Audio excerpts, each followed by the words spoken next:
최근 국제유가 급등으로 물가 상승 압력이 커지고 있지만 미국 중앙은행인 연준이 금리 동결을 발표했습니다.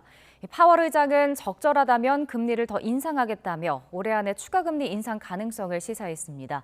워싱턴 연결해 보겠습니다. 권준기 특파원. 네, 워싱턴입니다. 네, 미국 연준이 예상했던 대로 기준금리를 동결했죠.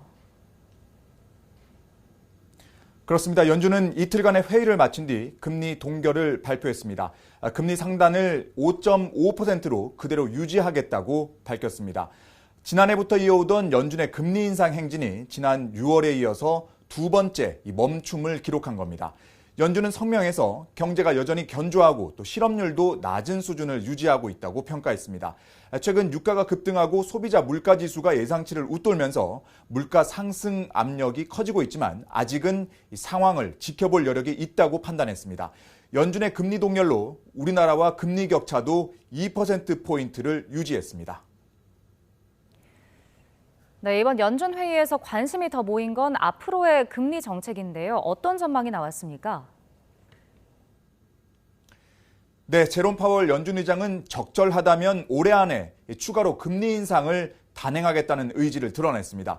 공개시장위원회에서 다수의 위원들이 0.25%포인트 추가 금리 인상이 필요하다는데 입을 모았다고 밝혔습니다. 다만 파월 의장은 경제 불확실성이 많아 예측이 어렵다는 점을 강조했습니다. 유가 급등에 따른 충격과 자동차 노조 파업 등 변수가 많다는 겁니다. 기자회견에서는 내년 금리 정책에 대한 질문도 잇따랐는데 당초 예상보다 긴축 강도가 높아질 가능성을 내비쳤습니다. 지난 6월만 해도 내년에는 금리를 1%포인트 더 낮출 가능성을 시사했는데 이번에 내년 연말 목표 금리를 5.1%로 조정했습니다. 이대로면 내년에 0.25%포인트 금리 인하를 두 차례 단행하는 데 그칠 것으로 전망됩니다. 올해 추가 금리 인상과 내년에 높은 금리 유지 방침을 연준이 밝히면서 뉴욕 증시는 연준 발표 직후 하락세를 보였습니다. 내년에 좀 더 적극적인 정책 전환을 바랐던 시장 기대에 찬물을 끼얹은 겁니다. S&P 500 지수는 마이너스로 전환한 뒤 반등하지 못했고 나스닥은 1% 넘게 하락하는 등 3대 지수 모두 하락 마감했습니다. 지금까지 워싱턴에서 YTN 권준기입니다.